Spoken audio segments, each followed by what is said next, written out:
말씀으로 우리를 찾아오시는 주님, 이 시간도 우리를 말씀으로 만나 주셔서 이 말씀을 통하여 우리 심령이 새로워지게 도와주시옵시고, 오늘 삶의 현장에 계신 주님의 음성을 들을 수 있도록 주께서 말씀하여 주시고 우리 귀를 열어 주시옵소서. 주님의 이름으로 기도합니다. 아멘. BC 72년도에 로마에서 큰 반란이 일어났습니다. 거의 로마 정권이 무너질 만큼 엄청난 반란이 일어났습니다. 반란을 일으킨 사람들이 검투사 노예들입니다. 이 검투사 노예들이기 때문에 최고의 실력을 가진 사람들인데, 이 사람들이 반역을 일으켰으니까 로마 정부에서 이를 진압하는데 굉장히 애를 먹었습니다.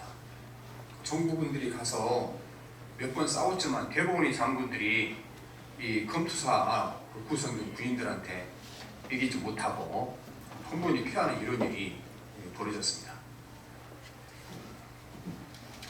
그래서 정부에서 이 반란을 제압할 수 있는 계획을 세우고 연구를 하고, 그래서 이 계획서를 가지고 나가 실천에 옮길 장군을 찾아내는데 장군이 나서지 않은 것입니다. 처음에는 승리하고 자기가 어떤 명예를 높일 그런 기회를 삼기 위해서 나서는 사람이 많은데, 갈 때마다 전투를 피하고 나니까 나중에는 이제 전투에 나서는 사람이 없습니다. 결국 그러다가 이제 크라수스라는 집정관 한 사람이 나가서 이 사람들 진압을 하게 됩니다. 이게 이제 영화로 만들어져서 우리가 주말 영화 자주 나오죠. 가끔 요새 채널이 많으니까. 스파르타쿠스라는 영화인 것입니다. 60년대 영화를 찍어서 오스카상을 받은 그런 영화입니다. 이 노예의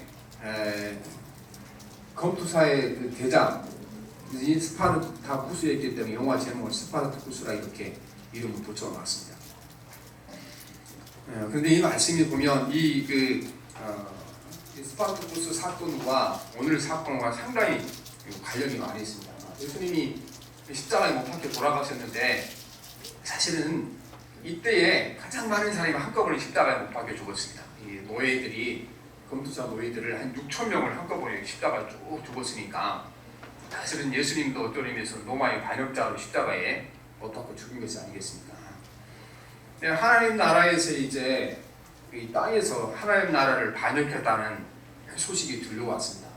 로마의 정권이 하나님 나라의 백성은 하나님의 자녀들을 감옥에 가두고 이렇게 사자에 찢겨 죽이고 검투사에 죽이고, 하나님 나라에서 정면으로 하나님의 반역을 일으켜 그 나라의 백성들을 괴롭히고 고통을 주는 저 나라에 대하여 증거를 해야 되겠는데, 그 증거를 누가 할 것인가 의논을 했습니다. 하나님께서 이제 이 땅에 있는 하나님 나라에 반역하는 반역자들을 징벌하기 위한 계획서를 만드셨죠. 그 계획서를 하나님이 오른손에 들고 계시는 것입니다. 5장 1절에 보면 이제 하나님께서 하나님 보좌에 앉아 계시는데 그 손에 두루마리를 가지고 있죠.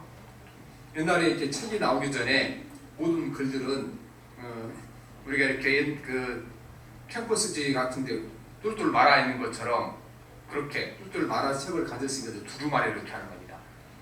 그 반란을 진압하는 계획서를 하나님께서 손에 드시고 있는 말씀이 이제 1절 말씀이거든요. 같이 봅시다. 시작. 내가 보니 보좌에 앉으신 이의 오른손에 두루마리가 있으니 안팎으로 쏟고 일곱으로 공하였더라 했습니다. 여기에 하나님께서 하나님 나라에 반역하는 반역자들을 징벌할 모든 계획서가 이에 들어있습니다. 그래서 하나님께서 이제 우리나라 같은 성지를 통해요, 또 대변인을 통해 말합니다. 여기에 하나님 나라를 반역하고 이 나라 백성들이 괴롭히는 그 로마 정권에 대하여 징계하고 징벌할 계획서가 들어있는데, 이걸 실천에 옮길 사람이 있느냐? 그리고 물었습니다. 그랬더니 이제 2절 말씀이 그 말씀에서 보면 2절 시작. 또 힘있는 천사가 큰 음성으로 외쳐 이르기를 누가 그 두루마리를 펴며 이를 때에게 합당하냐 그랬습니다. 이를 때에 합당하냐 그거는 지금 사실은 그 안의 내용을 실행에 옮길 사람이 누가 있느냐 이렇게 묻는 겁니다. 요즘도 부정선거 때문에 이렇게 이제 많이 많은데, 그러니까 투표가 끝나고 나면 투표함을 닫고 그다음에 새 통을 채우고 그 새 통에다가 종이를 바릅니다. 풀로. 거기 선거 참관인들이 얇은 종이에 도장을 다 찍죠. 선거 참관인들이. 그리고 그 종이를 이제 열쇠 구멍에다가 말아놓습니다. 그 인봉이라고 그러는 거예요. 그러면은 아무도 떼지 못하잖아요. 그걸 다시 떼려면 도장을 다시 찍어야 되니까. 그 인봉인데 여기는 지금 하나님 나라의 인봉을 가지고 계시죠. 그래서 거기에 그 안에 인봉을 뗄자를 찾는데, 그래서 사실은 그 인봉을 뗄자를 찾는다는 것은 그 계획서를 실행에 옮길 자를 찾는다, 그런 말씀인 것입니다. 그런데 이 실행에 옮길 자를 찾았는데 실행에 이 하나님의 계획서를 실행에 옮기다고 나서는 사람이 없었죠. 3절에 같이 봅니다. 시작. 땅이나 땅 아래 눈이 그 두루마리를 펴거나 보거나 할 자가 없더라. 하나님이 세우신 계획을 실행에 옮길 사람이 아무도 없다는 것은 하늘 위에나 땅이나. 그리고 오늘 여기 보면 24장로들이 모였고 또한 그 하늘에 대해 생물들이 모였고 수만 수천 몇 명의 그 하나님 보좌에 쭉 있었거든요. 그 중에 아무도 이 계획을 실행에 옮길 자가 없다는 것입니다. 그래서 이 소리를 듣고 요한이, 사도 요한이 그냥 절망에 빠진 겁니다. 지금 사도 요한이 아버지 같은 마음으로 많은 영혼들을 돌보고 있는데, 지금까지 사도 요한이 예수님을 섬기다가 십자가에 예수님처럼 죽은 사람들, 또 검투사에 죽은 사람들, 사제에 찢겨 죽은 사람들, 이제 막 아이가 태어나서 그 아이를 돌봐야 되는데 그 아이 엄마의 아빠를 데려다가 감옥에 넣는 사람들을 보아서, 지금 사도 요한이 이 땅에서 일어나는 모든 현상이 자기 가슴이 찢어지는 현상인데요. 근데 하나님께서 그 계획서를 가지고 계시는데 이거를 실천에 옮길 사람이 있느냐 물었는데 옮길 사람이 없으니까 문제가 된 거잖아요. 마치 부모가 아이가 죽을 병에 걸렸는데 병원에 찾아가면 또 이 병을 고칠 수 있는 의사를 만나면 고칠 수 있는데 돈이 없어서 병원에 가지 못한 그런 심령이었을 것입니다. 요한이 굉장히 마음이 절망하고 좌절해서 그는 울었더라, 크게 울었더라 말씀합니다. 5장 4절 봅니다. 시작. 그 누르마리를 펴거나 보거나 하니 합당한 자가 보이지 아니하기로 내가 크게 울었더라. 이 크게 울었더라. 그래서 요한계시록이 있다 그냥 넘어가기 쉬운데 이 말씀이 중요한 말씀인 것입니다. 우리 성경에 보면 그 사도나 이런 사람들이 울었다는 얘기 잘 안 쓰잖아요. 사도 요한이 이 일 때문에 크게 절망에 빠져 울었다라고 그렇게 말씀하고 있는 것입니다. 울고 있는 요한 사도를 위로하기 위하여 이제 한 장로님이 나섭니다. 24장로 한 사람이 나서는데 그 얘기 5장 5절의 말씀입니다. 봅니다. 시작.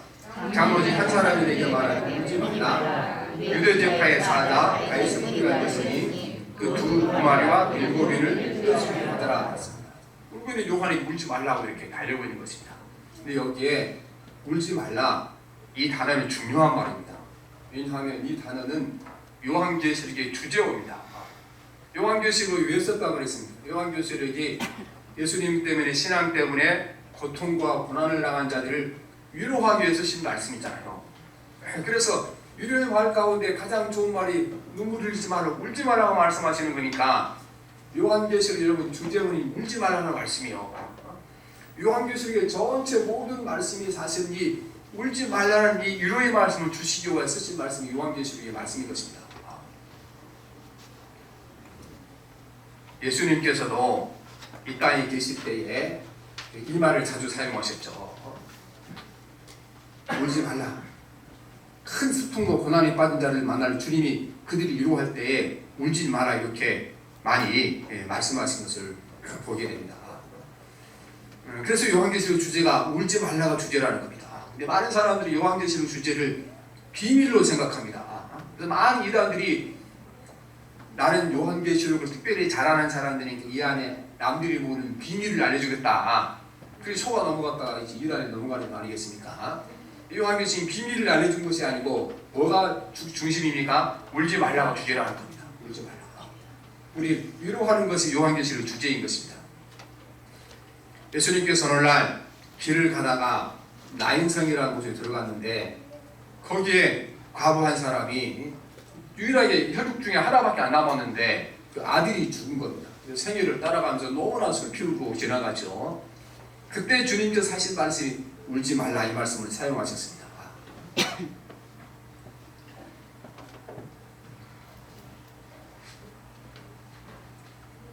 누가복음 7장 13절에 보면 과부에게 주께서 과부를 보시고 불쌍히 여기사 울지 말라 하시고, 울지 말라 이 말씀은 예수님께서 큰 슬픔에 빠진 자들을 위로하게 하신 말씀인 것입니다. 누가복음 8장에 보면 주님께서 울지 말라 이 말씀을 사용하시는데 회당장이 어린 아이가 죽었습니다. 그때 회당집에 갔더니 그 가족들과 친지들이 크게 통곡을 울고 있으니까 그 가족들에게 주님이 말씀하셨습니다. 모든 사람이 아이를 위하여 울며 통곡하며 예수께서 이르시되 울지 말라, 죽은 것이 아니라 잔다 하시니 말씀하십니다. 그리고 요한계시록에도 주님께서 말씀하시기를 이들에게 눈물을 씻어주는 것이 목적인 것입니다. 예수님께서 요한계시록 10장 17절에 보면 똑같이 말씀하시는데 그 책 가진 7장 17절 한번 펴봅니다. 이는 보좌 가운데 계신 어린 양이 그들의 목자가 되사 생명수 샘으로 인도하시고 하나님께서 그들의 눈에서 모든 눈물을 씻어주실 것임이라 말씀하십니다. 요한계시록이 기록한 목적이 눈물을 씻어주는 것이 목적이고 우는 사람을 위로하는 것이 요한계시록이 기록한 목적인 것입니다. 그리고 요한계시록 21장 4절에 보면 모든 눈물을 그 눈에서 닦아주시니 다시는 사망이 없고 애통하는 것이나 곡하는 것이나 아픈 것이 다 짓지 아니하리니 처음 것들이 다 지나갔습니다라고 말씀하십니다. 우리는 천국 가면 거기 있는 것을 생각하잖아요. 많이 있는 것들, 좋은 음식들, 좋은 옷들, 좋은 집들, 그런 걸 생각하잖아요. 그런데 요한계시록이 집중적으로 소개한 것은 없는 걸 소개하는 것입니다. 거기에는 눈물이 없다, 죽음이 없다, 고통이 없다 소개하는 것입니다.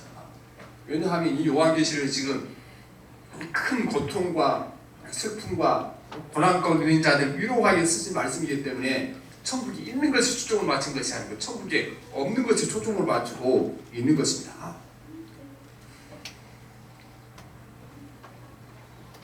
요한이 이때 크게 울었는데 사실 이 울음소리 요한이 자신의 울음소리뿐 아니라 그 당시 세계 곳곳에 로마 정부가 다스리는 곳곳에 흩어져 살아가는 모든 성도들의 눈물이었던 것입니다.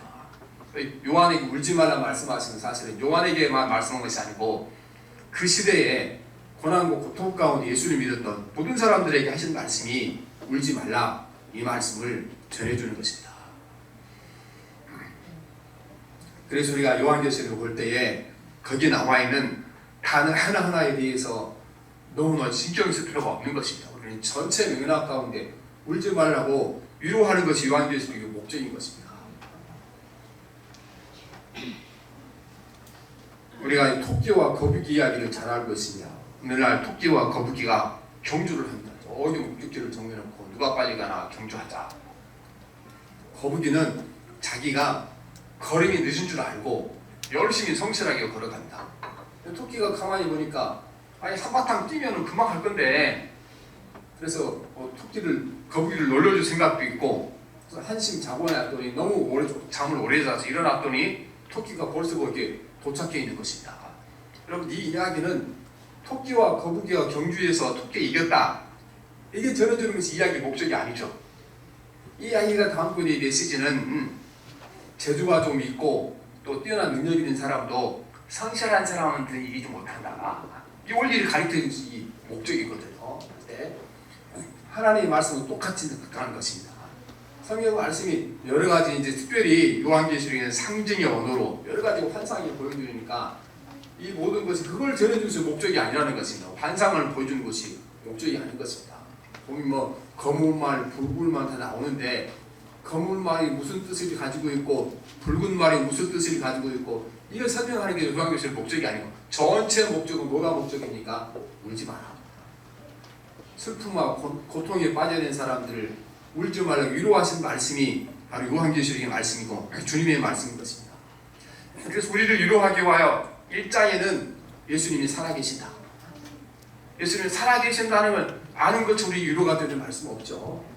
2장 3장에는 7교회 이야기가 나오는데 거기 7교회 이야기에 나온 목적이 뭐였습니까? 거기 보면 주님께서 7교회에 일어난 모든 일을 상세하게 알고 계십니다.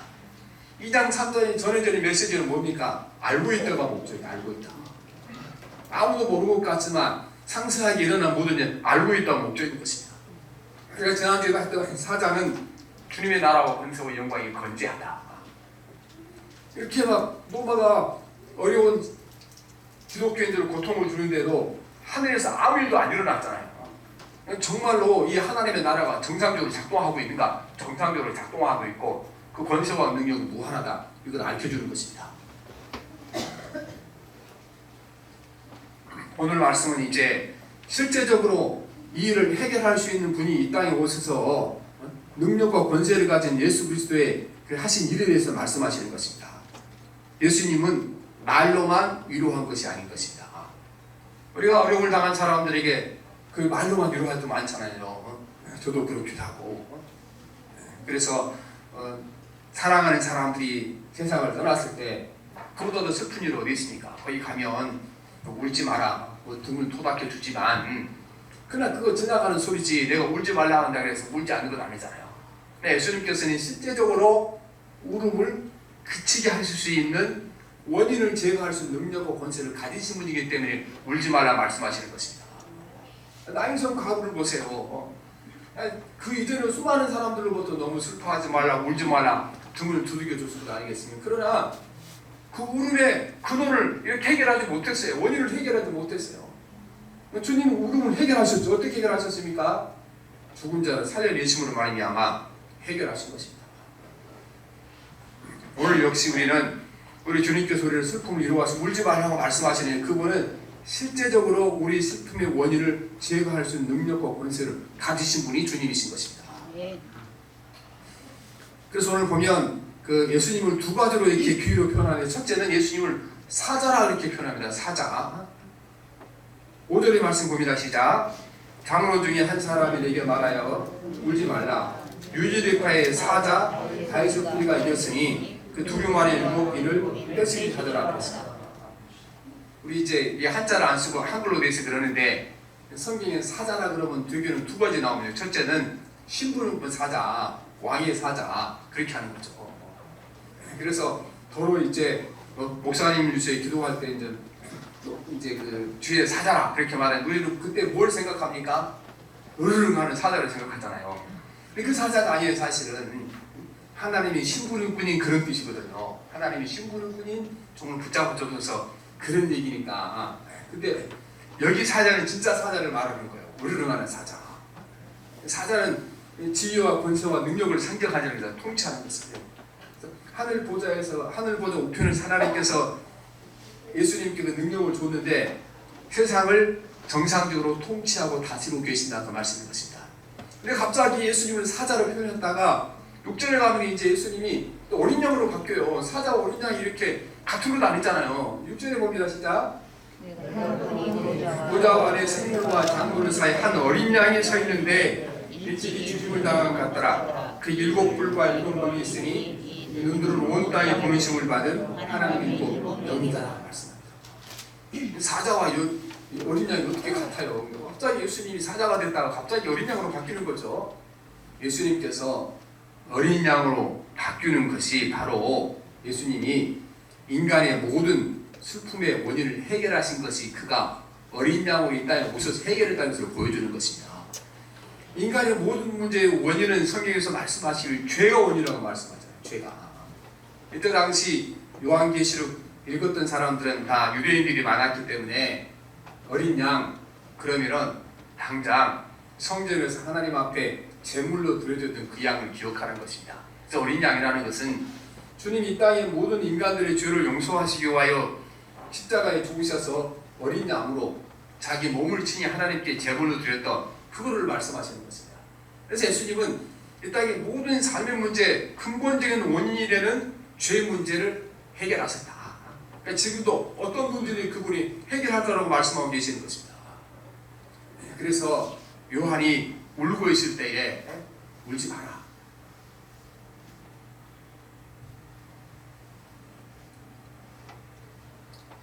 다윗의 뿌리가 이겼으니 그 두루마리와 그 7빈을 빼시려라 말씀하시는데 이 자격이 어디서 나왔습니까? 주님 우리 죄를 해결하시고 십자가에 죽으시고 부활하신 권세에서 이 자격이 생겨나게 되었습니다. 그리고 죄가 가져다준 재앙 중에 가장 큰 재앙이 뭐가 있습니까? 죽음이잖아요. 죽음. 죄가 가져다준 재앙 중에 죽음보다 큰 건 없습니다. 우리 주님께서 어린 양을 십자가에 죽으시고 부활하신 말미암아 인간이 가지고 있는 근본적인 울음의 슬픔의 근원을 해결하셨고, 또한 죄가 가져다는 가장 큰 재앙인 죽음의 문제를 해결하신 분이다. 그걸 말씀하시고 예수님을 사자로 냈다가 다시 어린 양으로 예수님을 소개하고 계시는 것입니다. 그래서 주님이 십자가의 죽으심이 모든 문제를 해결하는 방법이 그 안에 들어있다는 것을 말씀하십니다. 그리고 이 말씀을 설명하신 9절 말씀입니다. 9절을 봅니다. 시작. 그들이 새 노래를 불러 이르되 두루마리를 가지시고 임금을 떼게 합당하시도다. 일찍이 죽임을 당하사 각 족속과 강원과 백성과 나라 가운데 사람들이 피로 사서 하나님께 드리시고, 그렇죠? 자기 피로 사서 그들의 죄를 용서하시고 하나님께 드려 그들의 영생을 얻도록 하신 분이 예수 그리스도이기 때문에 그분이 이 땅에서 모든 문제를 해결할 수 있다고 말씀하시는 것입니다. 그래서 하늘에 모이는 그 수찬의 사람들 중에 아무도 임금을 뗄 수가 없었던 것입니다. 하나님께서 그의 백성을 구원하시기 위해 세우신 계획을 실행에 옮길 능력과 지혜를 가진 자가 아무도 없었는데 딱 한 분이 계셨죠. 예수 그리스도 한 분이 거기에 계셨기 때문에 그렇습니다. 그러므로 예수님이 계시기 때문에 울지 말라고 말씀하십니다. 모든 문제를 해결할 수 있는 예수 그리스도가 계시기 때문에, 모든 슬픔의 원인을 해결할 수 있는 예수 그리스도가 계시기 때문에 걱정하지 마라. 그리고 모든 슬픔의 가장 큰 원인인 죽음을 해결하신 분이 계시기 때문에 울지 말라고 말씀하시는 것입니다. 여러분, 이 말씀 우리에도 똑같이 말씀하시는 것입니다. 사도 요한이 울지 말라고 말씀하실 때 그 당시 고통받는 모든 그리스도인들에게 전하고 싶은 말씀이었고, 오늘 우리에게 똑같이 울지 말라고 말씀하시는 것입니다. 우리가 저로 이렇게 그 유행가 가사 중에 웃고 있지만 울고 있는 사람, 그런 그 단어들이 있잖아요. 오늘 사실 세상에 살아가면서 웃고 있지만 마음 가고 깊은 곳에 슬픔이 없는 사람은 아무도 없습니다. 모두에게 심리 깊은 곳에 찾아보면 다 슬픔이 있죠. 남들에게 말하지 못한 슬픔으로 가득 차 있는 것입니다. 그래서 우리에게 울지 말라고 우리를 위로하고 계시는 것입니다. 우리 주님 앞에 우리의 삶의 문제를 가지고 나갈 때 주께서 우리를 절대로 귀찮아하시지 않습니다. 우리 이제 어버이 주일이 지난주 지났으니까 꽃방울을 받기도 하고 선물을 받기도 했을 것입니다. 근데 부모들이 보는 가장 기쁜 것은 언제 가장 기쁜지 압니까? 자녀들이 삶의 문제를 가지고 왔을 때 내가 능력이 있어서 턱 해결해 줄 때, 그때가 가장 기쁘죠. 그때가 기쁠 때가 어디 있겠습니까? 그 친구 목사님 한 분이 시골에서 오래 목회를 하셨는데 그 딸이 이렇게 컴퓨터를 어렸을 때 사달라고 그러니까 2년만 기다려라. 2년 동안 조금씩 그 공부를 모아서 컴퓨터를 사줬는데 자기 평생에 그때가 제일 기뻤다고 얘기하더라고요. 역시 그래서 여러분, 하나님도 마찬가지, 주님도 마찬가지로 우리가 하나님 앞에서 막 헌금을 드리고 찬양하고 그럴 때 기쁜 것보다는 우리의 삶의 문제를 주님이 해결해 주셨을 때 가장 기뻐하시는 것입니다. 그래서 오늘 말씀에 보면 우리가 복잡한 문제 많이 가지고 가잖아요. 복잡하고 어려운 문제들. 그게 보면 다 사실은 나쁜 냄새 나는 거잖아요. 그렇죠? 좋지 않은 냄새. 오늘 예수님께서 말씀하시기를 우리 가진 모든 삶의 문제를 가지고 오면 주님께서는 그것이 향기와 같다, 향례를 만들고 같다, 그렇게 말씀하셨습니다. 우리 제가 군대에 있을 때 고약한 고참을 했었어요. 방귀를 뀌놓고 고참 방구는 향수다 따라라, 그런 친구도 있었는데, 정말 예수님 그 복잡한 문제를 가지고 올 때 예수님이 그 코에 있는 것이 향수처럼 느껴졌다는 겁니다. 그 말씀이 우리 말씀을 보게 되면 이제 그 두루마리를 취하심에 내 생물이 24 장로들이 어린 양 앞에 엎드려 각각 검은고와 향이 가득한 금대접을 가졌으니 향은 성도의 기도들이다. 5장 8절 말씀인 것입니다.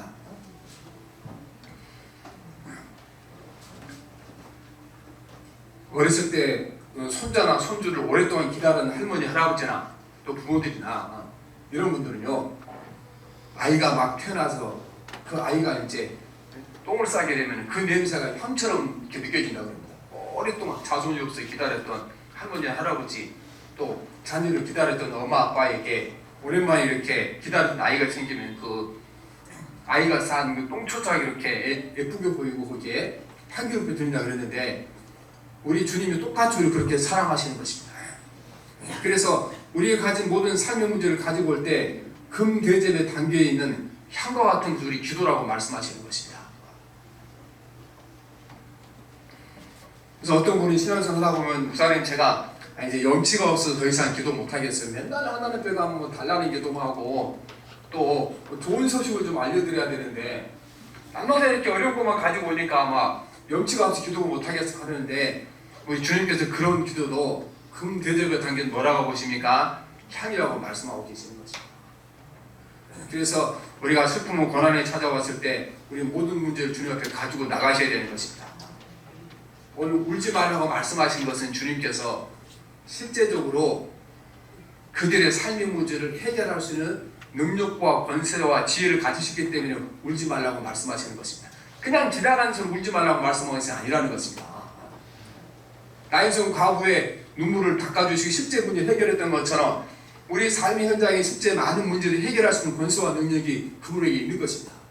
우리가 예수를 믿는다는 것이 이 사실을 믿지 못하면 우리가 헛믿는 것입니다. 고린도전서 15장에 보면 사도 바울이 만약에 부활이 없으면, 부활을 믿지 못하면 우리가 예수 믿는 거 헛것이라고 말씀하셨는데, 만약 우리가 주님으로 섬기고 하나님으로 섬기는 그 예수 그리스도가 우리 현실의 삶 가운데 일어난 삶의 문제를 그분이 해결할 수 있는 능력이 없고 그거를 해결하지 않는다 그러면 우리 예수 믿을 필요가 없죠. 그렇게 믿는다면 우리는 예수를 믿는 것을 헛믿는 것입니다. 그래서 이 문제를 해결할 수 있는 능력과 권세와 그분이 있다는 것을 믿고 확신하고 그분의 도움을 믿기 때문에 우리가 어렵고 힘든 일이 있지만 울지 말라는 주의 말씀을 받아들이고 늘 살아갈 수 있게 되는 것입니다. 우리 가운데 정말 사람으로 해결할 수 없는 많은 문제들 많지만 오늘 주님이 분명히 말씀하십니다. 울지 말라. 나는 실제적이고 사실적이고 현실적으로 모든 삶의 문제를 해결할 수 있는 능력과 권세를 가졌다고 말씀하시는 것입니다. 우리가 이 믿음이 있어야 우리에게 참된 위로를 받습니다. 오늘 요한에 울지 말라고 말씀하실 때 그 울지 말라고 말씀하신 분, 그 문제를 해결할 수 있는 그리스도가 누군가를 알려줬기 때문에 울지 말라고 말씀하시는 것입니다. 그분을 오늘 12절에 보면 그분을 어떻게 소개합니까? 너 눈물을 닦아줄 자가 누구라고 소개합니까? 거기 봅니다. 12절에 죽임을 당하신 어린 양은 능력과 부와 지혜와 힘과 존귀와 영광과 찬송을 받으시기에 합당하다고 말씀하시는 것입니다. 그래서 우리가 기도할 때에 이걸 달라 저걸 달라 이렇게 기도하기 전에 내 기도를 받아주시는 예수 그리스도 그분이 누구신가를 우리가 늘 먼저 깨닫도록 먼저 기도하셔야 되는 것입니다. 능력과 부와 지혜와 힘과 존귀와 영광과 찬송을 받으시기에 합당하다고 말씀하시는 것입니다. 우리의 큰 위로는, 우리가 눈물을 닦아줄 수 있는 가장 큰 위로는 우리가 섬기는 예수 그리스도가 실제적으로 삶의 문제를 해결할 수 있는 분이고, 그분은 능력과 부와 지혜와 힘과 존귀와 영광이 끝이 없는 분이 그분이시기 때문에 우리에게 모든 슬픔과 아픔을 가지고 오라고 우리에게 말씀하고 계시는 것입니다. 오늘 이 말씀을 듣고 내 생물들이 아멘으로 응답하는 것처럼, 경배한 것처럼 저와 여러분이 아멘으로 응답하고 경배해야 될 줄 믿습니다. 그래서 오늘 울지 말라고 주님이 말씀하십니다. 나는 모든 권세와 능력으로 내 문제를 해결할 수 있다고 말씀하시는 것입니다. 그분 앞에 그 문제를 가지고 나가시고 또 우리가 믿음으로 맡길 때 모든 문제 해결될 줄 믿습니다. 그래서 우리가 문제가 생길 때마다 여러분 울지 마시고 기도하시기를 바랍니다. 우리 기도를 이제 우리가 주님께서 드릴 때마다 금 대접이 언제든지 향이라고 말씀하십니다. 여러분의 기도를 주님이 기다리시고 또 그 기도를 기꺼이 받으셔서 응답해 줄 줄 믿습니다. 기도하겠습니다. 살아계신 하나님 아버지, 정말 하나님 웃고 있지만 심령 깊은 곳에 울고 있지 않는 사람이 세상에 아무도 없습니다. 내 슬픔을 얘기해도 남도 알지 못하고 이해하지 못합니다. 하나님, 오늘 주께서 우리 울지 말라고 말씀하고 계시는 것입니다. 이스라엘 백성들을 고난당한 자를 위로하기 울지 말라고 말씀하셨습니다. 주님은 울지 말라고 말씀만 하실 뿐 아니라 우리에게 슬픔의 근원을 해결할 수 있는 권세와 능력을 가지신 분입니다. 우리가 슬픔이 올 때마다 내가 믿는 예수 그리스도가 권세와 능력과 제가 무한하여 나의 현실의 삶 속의 문제를 해결해 줄 수 있는 권세와 능력이 그분에게 있음을 기억하게 도와주시고 믿게 도와주시옵시고, 하나님 온 마음과 정성을 다하여 문제를 주님께 맡기고 기도하게 도와주시옵시고, 오늘 요한이 만났던